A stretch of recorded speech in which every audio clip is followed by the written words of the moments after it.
Explain to me how the man mired for years now in lurid sex abuse allegations, vehemently denied, but whenever you are reminded of the vehement denial, you must also be reminded of the millions of pounds paid to one of his accusers in order to make one legal case go away. Gets an absolute gets a comparatively easy ride from the UK media, even in the last year, even post-disgrace, even post-payment, when he's sort of slowly crept back into the royal entourage at Sandringham on Christmas Day, or he's slowly crept back into the sort of public space. Was he allowed to wear a uniform? And Harry wasn't at one event. I could have misremembered that, or maybe they changed their mind at the last minute. But the idea that he gets an easier ride than his nephew, who has done nothing wrong, is extraordinary. That was James O'Brien forcing us to confront the unfair treatment of Harry and Meghan by not just the British media, but also the royal family. The Duke of York, Prince Andrew, and the Duke of Sussex, Prince Harry, stand on opposite sides of a chasm, their treatment by both the royal family and the media illustrating a shocking double standard. It begs the question, is Harry's choice of marrying a biracial woman worse than Andrew being accused of sexual assault? This hypocrisy of the highest order by the British monarchy, their fans, and the British media. Prince Andrew faced accusations that shook the monarchy. His association with Jeffrey Epstein and allegations of sexual assault cast a long shadow over the House of Windsor. Yet, within the palace walls, a different narrative was crafted. Prince Andrew remained largely protected, shielded from the full force of the legal storm. An out-of-court settlement, which, if you ask me, was nothing but an admission of guilt, allowed the prince to retreat from public life with his titles and privileges intact. We could describe sexual assault as one of the worst offenses that anyone can do. But to the British media, this was nothing. They pretended to be critical at first, but they lost interest over time.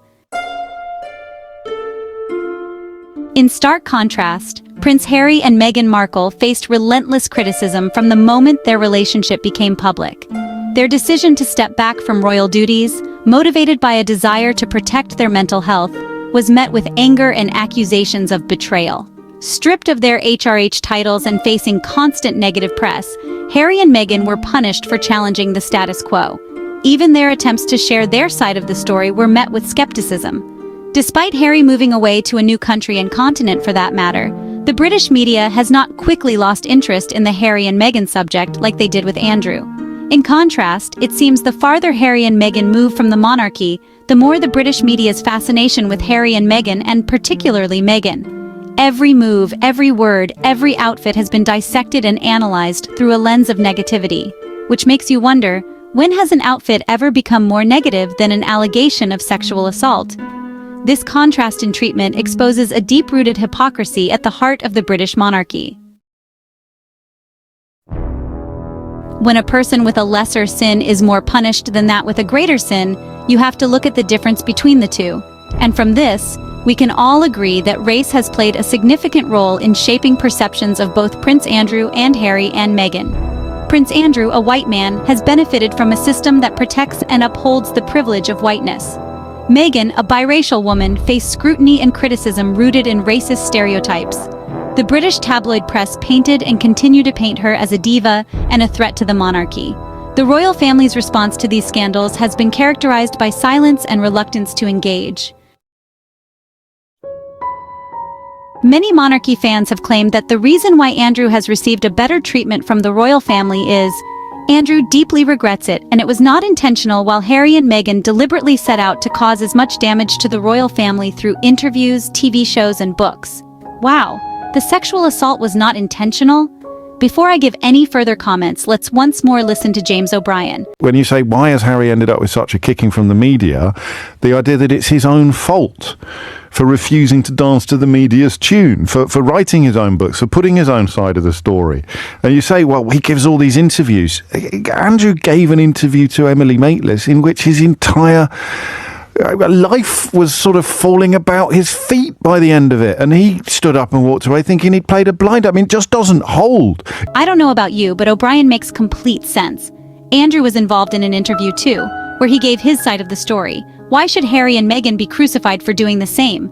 the royal family's response to Harry and Meghan's choices have been nothing but unfair. Speaking of unfair, in his book Spare, Harry tries to reassure Meghan that their decision to leave the royal family will not result in withdrawal of their taxpayer-funded security. You were in charge of royal protection. How would you characterise the threats that Meghan and Harry received? Well, disgusting and very real. I've talked publicly for many years about the threat of extreme right-wing terrorism in this country. I've often been misquoted as taking my eye off the ball, as though I think that that was the biggest threat. I've never called it the biggest threat, but it was the fastest growing. You know, and my wonderful friend and counterpart at MI5 will tell you exactly the same thing, that when I started in CT in 2015... Counterterrorism, it was about 6% of our total workload. Certainly when I left 15, 16 months ago, it was over 20% of our workload. But there were many serious, credible threats against Meghan, were there, emanating from the far right in this country? Absolutely. If you'd seen the stuff that was written and you were receiving it, the kind of rhetoric that's online, if you don't know what I know, you would feel under threat all of the time. So you were convinced that there was a genuine threat to Meghan's life on more than one occasion, on several occasions? We had teams investigating it. People have been prosecuted for those.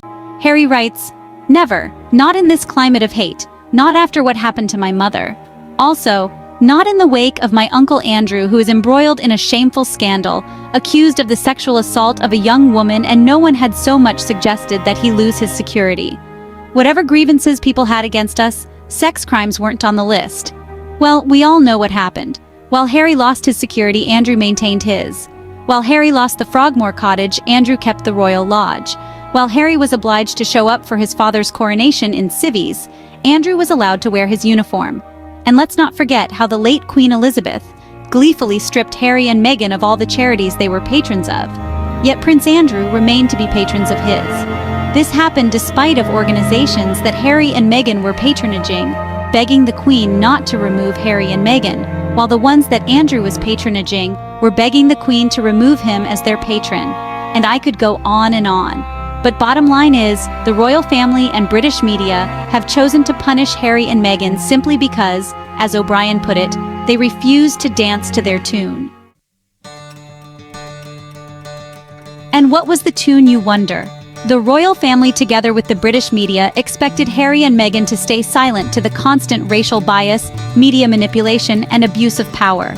After watching the Harry and Meghan Oprah interview, Dr. Shola wrote, "Listening to Meghan talk about how she was suicidal when pregnant with Archie, what was so upsetting was seeing how the institution that had the ability to protect her do nothing. They allowed the media to assassinate her character and they stayed silent." Compare the treatment of Meghan and Prince Andrew, who was accused of having sex with a teenage trafficking victim, which he denies, and seems to get constant support from the palace. Meghan may have been a princess, but there is no point of living in a palace if you feel like a prisoner. Harry and Meghan choosing to leave the royal prison is why they are treated worser than a sexual predator.